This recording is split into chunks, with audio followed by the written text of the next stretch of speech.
social.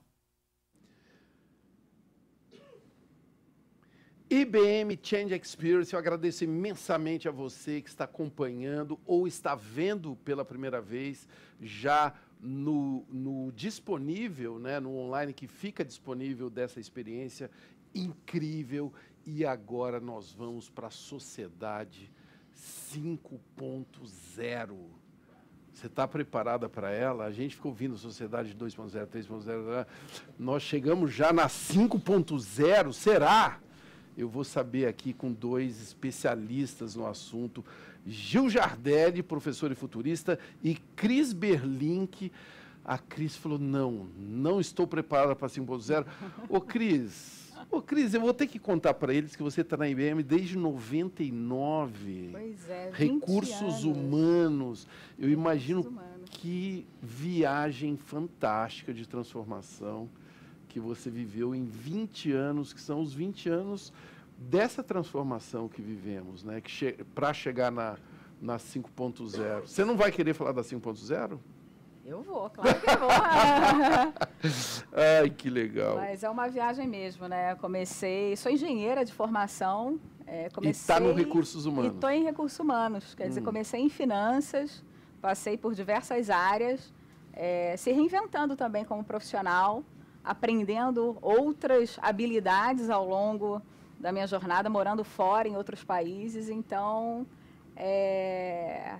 o centro, né, da sociedade 5.0 é a capacidade de se reinventar. De se reinventar. Você, então, é uma prova viva disso. Deixa eu entender com você o que a engenharia te ajuda a entender relacionamentos, recursos humanos. É uma excelente pergunta. Eu acho que recursos humanos, enquanto organização, se reinventou muito também. Né? A gente tem falado muito de usar os dados para fornecer uma experiência mais interessante para os consumidores.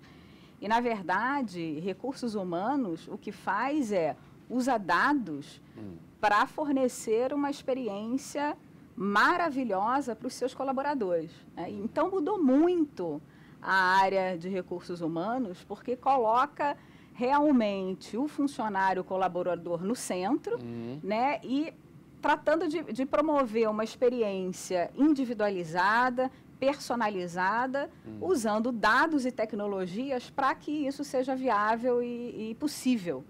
Então, tem tudo a ver. Engenharia tem tudo a ver com isso. Estou adorando. Eu, como engenheiro, assim, comunicador e engenheiro, fico muito feliz com essa notícia e quero saber do Gil. É engraçado o que você falou, Cris, porque o que você falou tem um pouco a ver, assim, com engenheiros deixarem de ser só engenheiros e também miçangueiros, se me permitem, o pessoal das humanas, se aproximarem da tecnologia. Será que isso tem a ver com Sociedade 5.0? Sim. Na verdade, Taz, a Sociedade 5.0 foi um projeto do primeiro-ministro japonês. Ele é o primeiro a ficar 2 mandatos. E quando ele completou seus 4 primeiros anos, ele falou, agora eu preciso deixar um legado para essa nação. E aí agora na cúpula do G20, que são os países mais ricos, né, e o Brasil está incluído neles, ele sugeriu que nós saíssemos da indústria 4.0, que é essa transformação digital, e entrasse nessa sociedade 5.0, que é onde todo ser humano conta.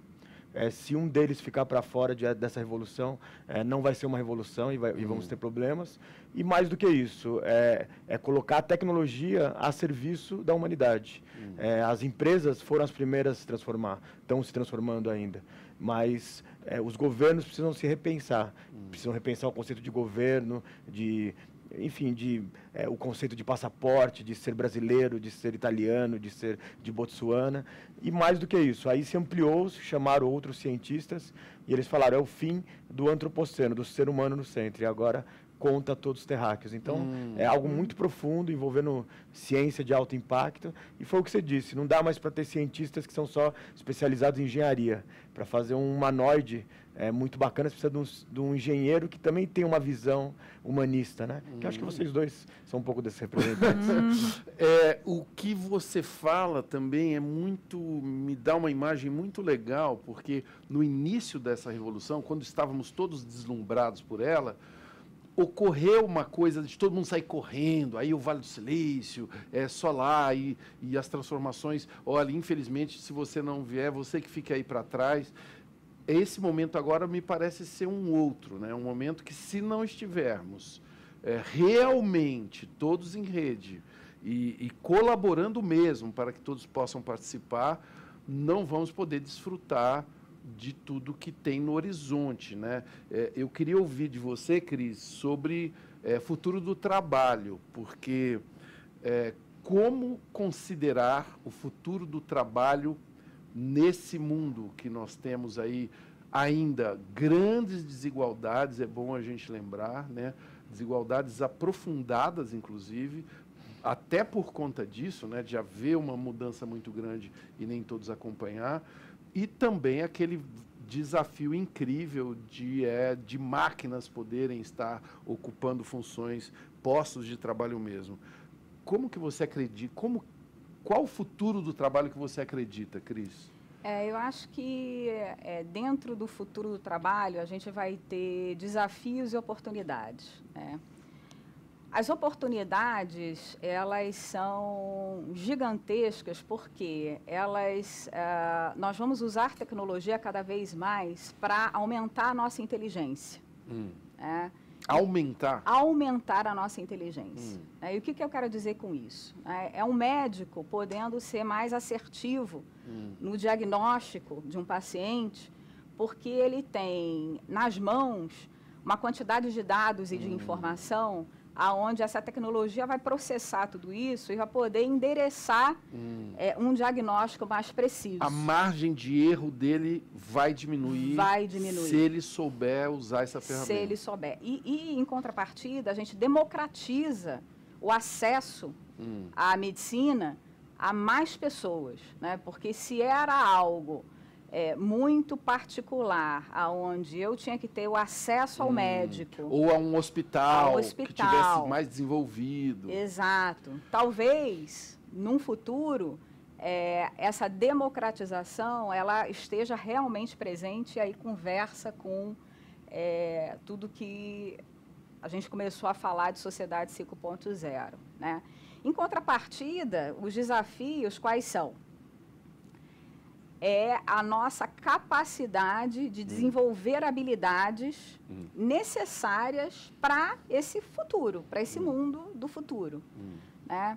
Se a gente for ver, tem um estudo que recentemente a gente lançou, o Instituto de Pesquisa da IBM, que coloca que nos próximos 3 anos, mais de 120 milhões de trabalhadores vão ter que ser retreinados né, e recapacitados em suas habilidades. 120 milhões. Milhões no mundo. No mundo. Né? Fizemos uma pesquisa com mais de 5 mil executivos no mundo, de 42 países, e chegamos à conclusão que nos próximos 3 anos, uma massa de profissionais tem que ser retreinadas porque tem que aprender a trabalhar com essa nova realidade. Né? Que são novos skills sendo demandados, novas habilidades sendo demandadas, para que haja realmente um ganho do uso dessa tecnologia. Se não, ela passa batida. Ela passa batida e a gente não aproveita enquanto sociedade, enquanto mundo, essa oportunidade que a gente tem de colocar a tecnologia a nosso favor. E quais seriam, vocês dois aí, dicas para quem está iniciando a construção da sua carreira neste mundo com tantas transformações? Eu acho que um dos pontos, assim, eu estou colaborando agora para fazer ajudando no currículo de uma nova faculdade de medicina. Quase 30% dos futuros médicos que vão entrar agora em fevereiro vão estudar sobre dados. Serão cientistas de dados. E aí os países que estão à frente disso estão dizendo assim, não importa se você vai fazer jornalismo, engenharia, medicina, todos também vão ter que ter uma formação de cientistas de dados. O data jornalismo, o data medicina, porque realmente essa era chegou. Essa era de você ter que entender esses números e tomar a melhor decisão. Não vai substituir. E aí eu acho que o ponto disso é o que a gente fala de transdisciplinaridade. Num mundo tão fraturado, a gente consegue conviver com o diferente? Consegue respeitar o diferente? Ou todos os dias a gente almoça só com as pessoas que pensam como nós? Ou nas mídias sociais só segue quem votou como nós lá no passado, etc. Então, é de ideias opostas que nasce essa inovação. Isso é a empatia, que já foi falado aqui anteriormente. E mais do que isso, os números eles vão estar também próximo do eu de humanas que faço miçanga, enfim, todos nós, todos vão ter que ter um pouco de miçanga e de números. Eu acho que isso vai ser a mudança tão grande. E o outro ponto é que o conceito de espaço concreto e tempo cronometrado para o trabalho vai acabar, porque vem vindo aí os robots. Está na hora, vocês não acham que está na hora disso? Agora, deixa eu complementar um pouco essa visão. A gente tem falado muito de habilidades comportamentais como sendo, talvez, as capacidades mais importantes na era que estamos vivendo, né? Claro que dados, a capacidade de trabalhar com o digital é importante, sem dúvida, né? É a espinha dorsal de tudo isso. Mas, enquanto indivíduos, a nossa habilidade de realmente ser flexível, de ser adaptável à mudança, de saber se comunicar com o diferente, em ambientes diferentes, a capacidade de priorizar, né, tem sido, na maioria das pesquisas, algo colocado como sendo uma habilidade crítica e de sucesso. Como que se aprende? Essa habilidade eu quero saber agora. Como que se aprende a priorizar as coisas? Pois é. Porque isso é chave. É chave. Mas onde se ensina isso? As habilidades comportamentais, elas, diferentes das técnicas, elas precisam ser vivenciadas. Então, existem técnicas também, mas elas demoram até um tempo maior para a gente realmente adquirir isso como verdade, porque você tem que realmente experimentar e praticar e viver aquilo. Né? A gente tem cursos de gestão de tempo, você acredita? Mas isso é fundamental. Fundamental, fundamental. Curso mesmo? Dura quanto tempo? Quanto tempo Sabe dura que eu não sei quanto tempo que dura o curso. Porque essa é a pergunta que mais me fazem mesmo, né? Como você administra o seu tempo, né? As pessoas acham como que você consegue fazer tanta coisa. E às vezes é legal pensarmos, né, em como administrar o tempo, e geralmente a resposta tem que passar que você precisa de um tempo para pensar no tempo. No tempo. Né? Que é o que geralmente a gente não reserva. A gente sai ticando aquela lista que não tem fim. É uma lista que você vai... Agora que pode botar no... Você vai botando nos notes, né? Você tem alguma dica, Gil? Olha, eu estava conversando com um professor da Imperial College de MBA, ele disse assim, Gil, a gente tem que deixar nossos alunos, sejam de MBAs, de graduação, a não serem seduzidos apenas pelo operacional. Pelo operacional. O operacional seduz muito. Evidente que tem hora que a gente tem que colocar a mão na massa, mas será que num tempo que está tão acelerado, as pessoas conseguem parar 15 minutos para aprender algo diferente? Que mesmo que não vá aplicar, né? Será que dá para as pessoas pegarem 15 minutos do seu tempo e repensar o que ele está fazendo hoje, como vai ser daqui 5, 10 anos? E o pensamento de futuro é algo que as pessoas tendem a fugir, porque é algo que eu desconheço, eu deixo ali embaixo do tapetinho. Então, esse conceito de você todo dia estudar algo, seja por vídeo, seja por podcast, seja por livro, é muito importante. Só que se você pegar a maioria dos executivos, digamos assim, os que eu dou aula nos MBAs, eles falam assim, mas falta tempo para tudo, porque eu tenho que fazer 110% do meu tempo no operacional. Então, eu acho que é priorizar. Eu não fiz esse curso de gestão do tempo, vou pedir para fazer, mas eu acho que... eu também já estou candidato nesse, hein? Tem que esperar, tem que ter um tempo para você repensar tudo isso. Porque senão, né, eu fico muito mesmo com essa questão na mente. Porque quando você, como você descreveu essas pessoas aí, não, mas olha quantas tarefas eu tenho para fazer, é a justificativa dela para não pensar nisso. Você vai criando um desgaste, uma fadiga de material que não tem como você acompanhar. E tem tanto conteúdo hoje em dia que as pessoas se sentem realmente carregadas, né? Overwhelmed, né? Aquela coisa assim, uma compulsão. Né? E um dos papéis das empresas, né, e dos times de RH é realmente facilitar essa construção do conhecimento dentro das empresas. Né? Eu acho que poucas empresas se preocupam em efetivamente apontar os caminhos de que habilidades são importantes a serem desenvolvidas naquele ambiente que você está. Porque se a gente deixar aberto, né, para que tudo seja consumido, você acaba realmente tendo uma dificuldade de perceber onde é que eu invisto o meu tempo. E não é nem uma coisa nem outra, né? Isso que é curioso, e aí talvez a gente possa caminhar para uma constatação muito legal, porque assim, não é nem aquela compulsão de operacional, de todo mundo tem que fazer 30 mil coisas, mas também não é uma coisa que se vendeu no início dessa revolução, que é aquelas mesas de ping-pong, todo mundo ali, no puff, não é verdade? Não é uma coisa largada, não é uma coisa aleatória, como se diz. Exato. Não é? É uma coisa que tem um discernimento entre essas curvas de aproveitamento do tempo, não é não? Sem dúvida. Será que a gente conseguiu enxergar isso? Deixa eu voltar aqui para vocês que estão aí do outro lado, e eu agradeço novamente uma participação bastante intensa.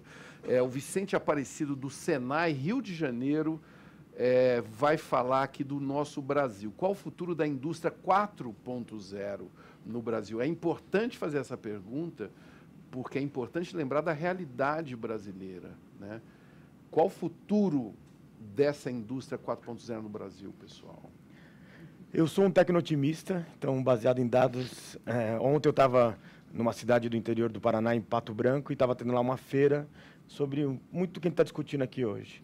Fiquei muito impressionado. No domingo, foram 60 mil pessoas, numa cidade que não tem nem 500 mil habitantes. Então, assim, você via crianças, você via pessoas querendo ver robôs, querendo conhecer sobre isso. Mas eu acho que o Brasil ele tem que fazer uma pergunta para ela: qual é o nosso projeto como nação inovadora? E aí voltar a ter o que nós chamamos da tríade da inovação, que é a iniciativa privada confiando na academia, a academia também, enfim, fazendo esse caminho de volta, e políticas públicas. E aí eu não estou falando de dinheiro, de investimento, estou falando, por exemplo, não dá para esperar uma patente aqui no Brasil demorar 12 anos, 15 anos. Então, acho que o Brasil está naquele momento que ele vai ter que se acertar e a academia vai ter que, enfim, falar de política é importante na alta academia, mas não de política partidária, porque quando entra a política partidária, sai a ciência pelo outro lado. Então, está na hora da gente falar assim: o que nós deixaremos para as próximas gerações? Qual tipo de emprego, qual tipo de qualidade de vida, cidade? É muito legal esse ponto que você tocou, e tem a ver com essa pergunta da Carla Lage, CGE Minas, que ela fala justamente disso. Ela lembra do que você comentou sobre os governos se repensarem e pergunta como que podemos pensar um governo brasileiro entrar na sociedade 5.0. E aí, quando você fala de não ser partidário, eu quero lembrar do ponto da Cris, que falou do viés, né, de você não ficar preso em bolhas onde só se confirma a crença de quem pensa igual a você. E a ideia aqui é justamente de falar de como que um país como o Brasil pode se inserir numa sociedade 5.0. O Gil já deu um dado aí sobre, por exemplo, patente. Quantos anos você falou? Em média, 12 anos. 12 anos. Não cabe, né? Uma sociedade 5.0, uma patente demorar 12 anos. Aliás, um país tão inovador como o Brasil, você pega várias inovações que surgiram. E antes de devolver a bola para vocês, para ouvi-los sobre esse assunto, eu quero lembrar que muitas das inovações que nós experimentamos hoje surgiram da academia, não é isso? E dos governos, né? Estou falando de GPS, estou falando de uma série, a própria internet, né? É uma inovação que surgiu mista de academia, com militares, etc. e tal. É bom entendermos que está tudo interligado mesmo nessa sociedade 5.0. Não é só os miçangas e engenheiros, não. É muito mais do que isso. Não é, Cris? Como que o governo brasileiro pode estar nessa sociedade 5.0? A gente tem uma preocupação muito grande com o tema educação. Talvez esse seja realmente o cerne da questão, em como a gente começa a se preocupar efetivamente em incluir a todos dentro da sociedade, né? E até talvez um passo anterior do que o Japão está vivendo, mas efetivamente dá a capacidade de todas as pessoas pertencerem à sociedade e não serem excluídas desse ambiente que a gente quer promover. Então, passa, sim, por fazer parcerias com instituições públicas, privadas, em realmente fornecer informação para as escolas, para a educação, mudar a maneira como a gente faz educação. Né? A gente foi treinado a responder perguntas, né? A dar as respostas certas. Acho que o mais importante hoje é saber perguntar, né? Ser curioso, gerar essa curiosidade nas crianças, e tudo isso passa por uma nova forma de educar. Então, a gente tem trabalhado muito nesse sentido e feito parcerias interessantes com a iniciativa pública e privada para realmente incluir pessoas que hoje estariam exclusas desse sistema. Não tem como, né? Não tem fazer uma revolução que é em rede, né? É legal a gente lembrar disso, uma revolução que é em rede, deixando os elos, aliás, num país tão diverso como o Brasil, né? Uma das coisas que eu amo no Brasil é a diversidade. A gente vive num país que tem uma diversidade, e é por isso que tem tanta criatividade também. Só que quando não está todo mundo, né? Quando não está todo mundo junto, como se diz os mano do rap, né? Quando não estamos junto, não funciona, né? Funciona. A parada não funciona. Que delícia poder conversar com vocês dois aqui, viu? Curtiu, engenheira? Eu curti, opa! eu creio que vai ter muito candidato para o curso de gestão de tempo. Opa! Tá? Vou deixar aqui essa dica para vocês e agradecer aos nossos participantes e a você que está aí do outro lado, mas eu já volto.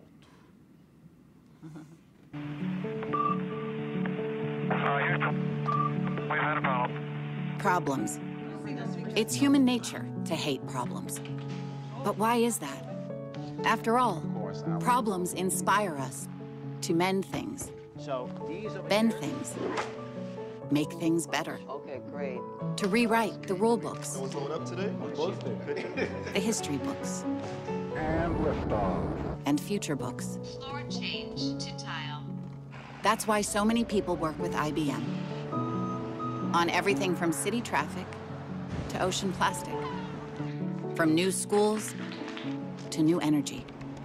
From flight delays to food safety. You're gonna help Daddy make his salad? You want? Yeah. Problems even got us to the moon and back on one tank of gas. And who knows where they'll take us next.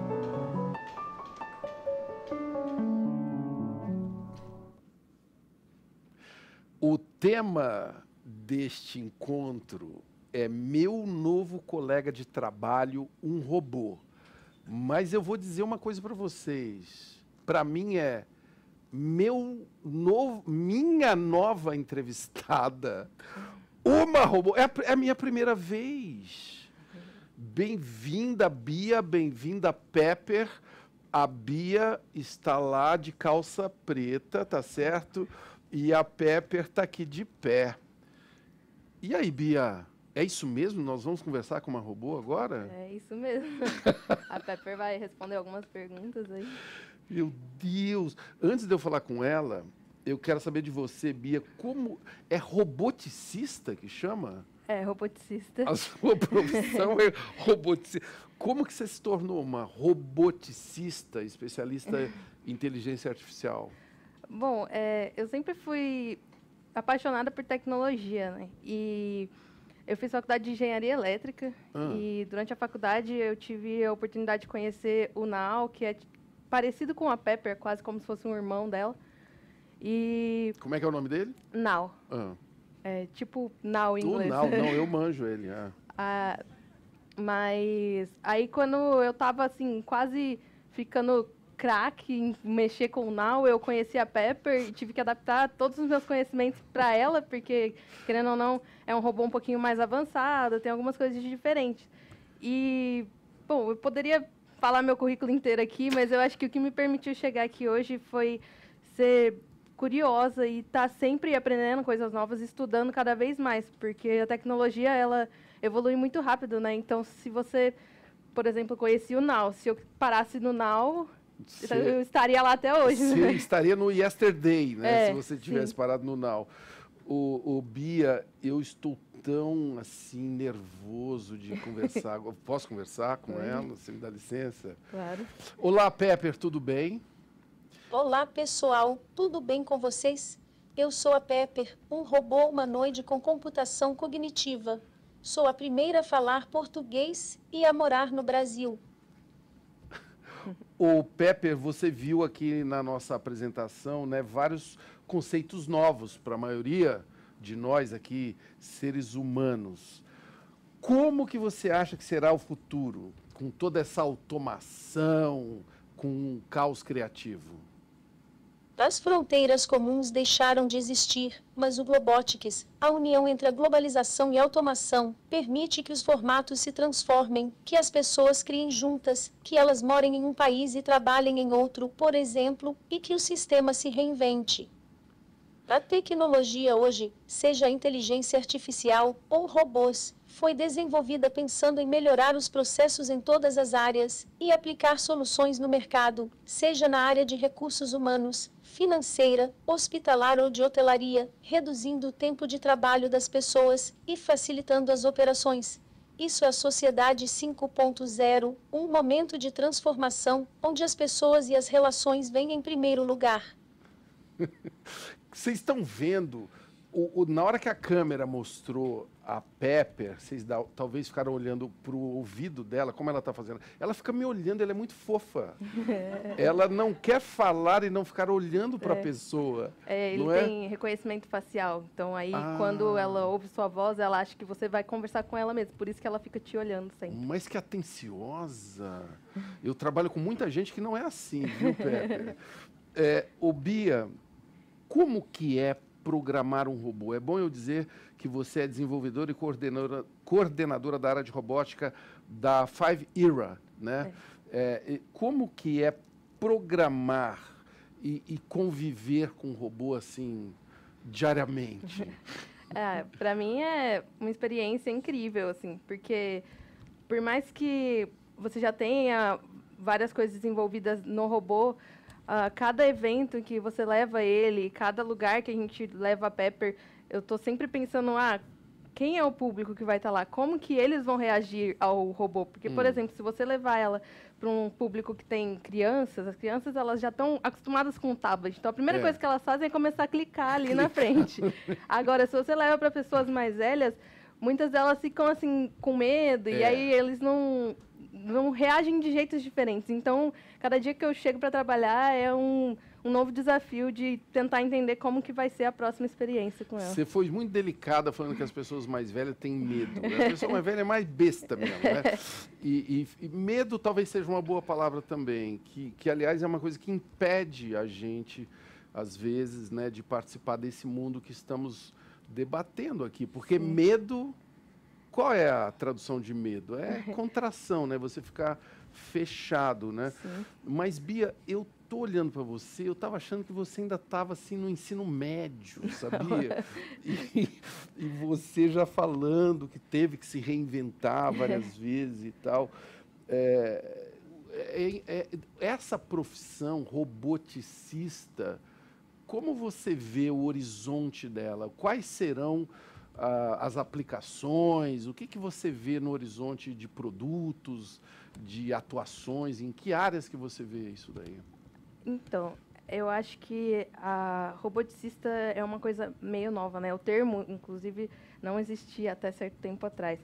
Porque é você trabalhar como programador focado no robô e na interação com o ser humano. Mas eu acredito que não só o roboticista, mas todas as profissões, a gente vai acabar tendo que de certa forma, se adaptar, né, à tecnologia. Então, do mesmo jeito que eu cursei engenharia elétrica e agora eu trabalho com um robô, sendo que eu poderia trabalhar com uma tecnologia, por exemplo, linhas de transmissão, que é uma coisa que a gente aprende na faculdade. Sei. Que é uma coisa que não é uma coisa tão não é tão animadora, novo, né?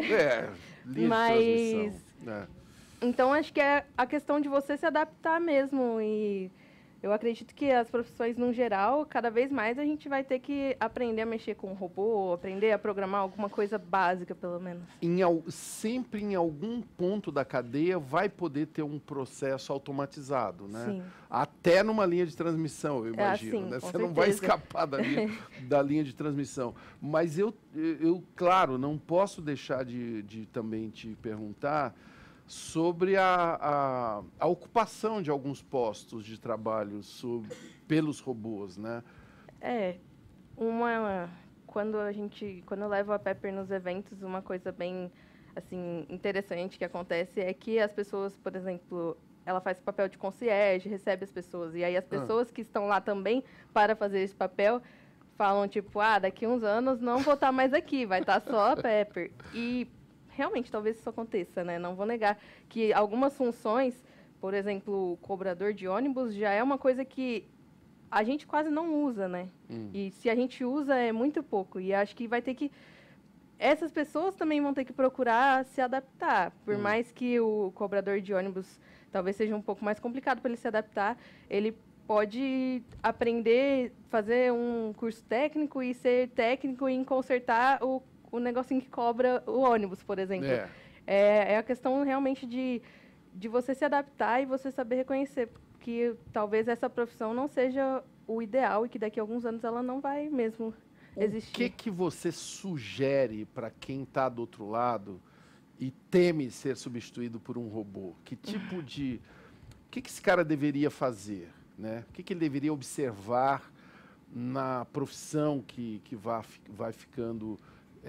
enfim, vulnerável à chegada dos robôs?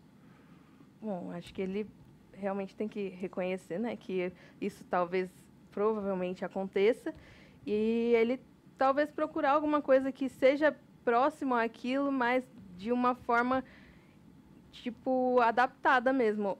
Se você, por exemplo, é um concierge, você tentar entender e ser a pessoa que não vai ser o concierge, mas a pessoa que vai dar o suporte para o robô. Porque, por exemplo, quando a gente leva em eventos, normalmente sou sempre eu que estou lá dando suporte para o robô, mas não necessariamente precisaria ser eu. Poderia ser a outra pessoa lá que vai só ficar olhando se está tudo certo, ver se tipo, o tablet não travou, porque acontece essas coisas, né? E tem que ter alguém lá responsável por isso.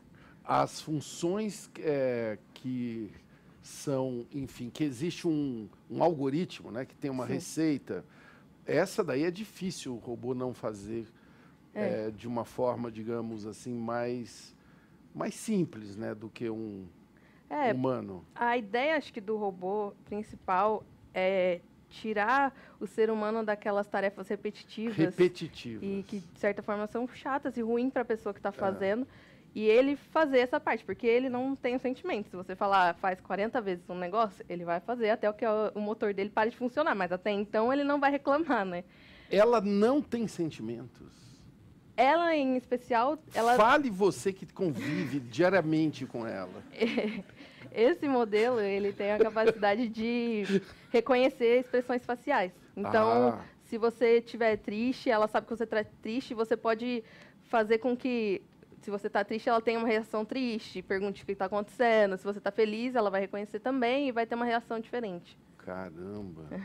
E agora, resumindo, né, é engraçado a gente falar de substituição, porque a impressão que eu tenho é, em qualquer profissão, né, em qualquer profissão, não só o concierge e tal, se você não quer ser substituído por um robô, não trabalhe como um robô, né? Exato. É uma coisa mais ou menos simples, né, de entender. Ou seja, profissões repetitivas que você fica só no piloto automático, é melhor ter um piloto automático no seu lugar, não é mais ou menos isso, não? Para as pessoas terem mais tempo de realizar outras funções, né? E de se especializar em coisas melhores, porque a gente é muito mais capaz do que ficar fazendo um trabalho repetitivo. Então, você tem um robô para fazer isso, porque você vai fazer isso. Que não deixa ela fazer. Será que ela não fica muito chateada dela ficar fazendo coisas que a gente não quer fazer? Talvez não, Não, né? acho que não. Eu acho que eu vou perguntar isso para ela agora. O Pepper, qual conselho você daria para os decisores diante de tantos desafios e novidades tecnológicas? Não tenham medo de inovar.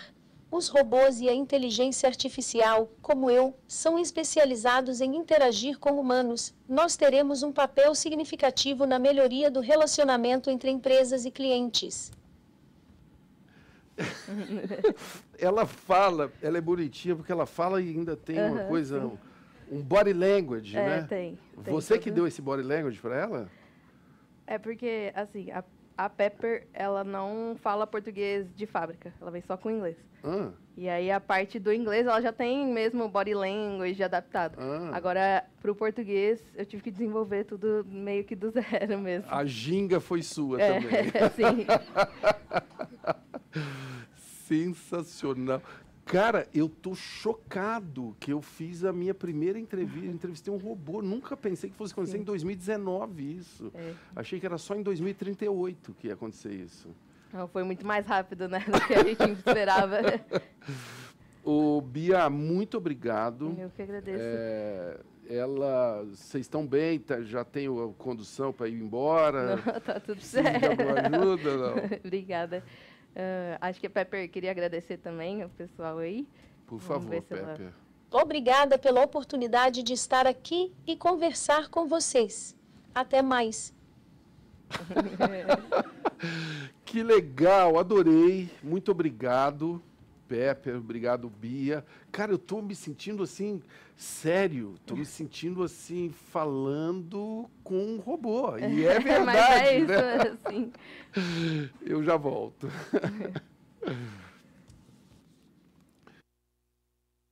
Bem, é o seguinte, pessoal. Nós estamos aqui finalizando o nosso Change Experience 2. Vejam vocês. Falei com um robô. Eu ainda estou meio viajando nessa, sabia? E falamos de uma mudança, né, que já havíamos abordado no início deste ano, quando fizemos o primeiro Change Experience, e vimos que a mudança que nos entusiasmou desde aquele início, ela vai ganhando novos contornos, né? O que é muito legal. Ela vai ficando mais complexa, mas não quer dizer que mais confusa, se nós somos capazes de fazer o que praticamos aqui hoje, né? Em colaboração, cheios de dúvida, expondo os nossos erros, as nossas dificuldades, aprendermos juntos como navegar nesse mundo que, para mim, tem muito a ver mesmo com o fazer. Ficou muito claro aqui em todos os nossos participantes, né? Nós vivíamos no início desse mundo da revolução tecnológica, gente cheia de ideias, o que foi muito bom, mas agora está na hora de ir além das ideias e começar, além de ser idealizadores, nós temos que ser fazedores de coisas nessa nova era da reinvenção digital. Quero lembrar vocês que a IBM agora também tem um podcast que é publicado toda quarta-feira, o Changecast, sobre reinvenção digital. Estão em todas as plataformas e todo o conteúdo que foi apresentado aqui hoje vai estar disponível on demand para você poder consumir e espalhar por aí quando quiser. Muito obrigado pela participação de todos vocês aí do outro lado, foi sensacional. Change Experience 2. Valeu e até a próxima. Valeu. Prezada Tecnologia. Prezada Tecnologia. Vamos conversar. Nós temos uma ótima relação. Você já fez muita coisa boa para o mundo. Mas eu sinto que você tem potencial para fazer muito mais. Você trabalha para todos ou só para alguns? Poderíamos ter uma inteligência artificial justa? Que lute contra preconceitos? Ou que ajude a enxergar os preconceitos em nós? Precisamos de tecnologia que faça as pessoas se entenderem. Que entenda meu negócio. Prezada tecnologia. Prezada tecnologia. Prezada tecnologia. Prezada tecnologia. Defenderemos dados digitais como direitos humanos. Usaremos blockchain para ajudar a reduzir a pobreza. Vamos desenvolver novas soluções com a ajuda da tecnologia quantum. Mostraremos que as exatas não são só para homens. Vamos fazer a diferença na vida das pessoas. Vamos fazer tudo juntos. Vamos esperar mais da tecnologia. A inteligência pronta para trabalhar.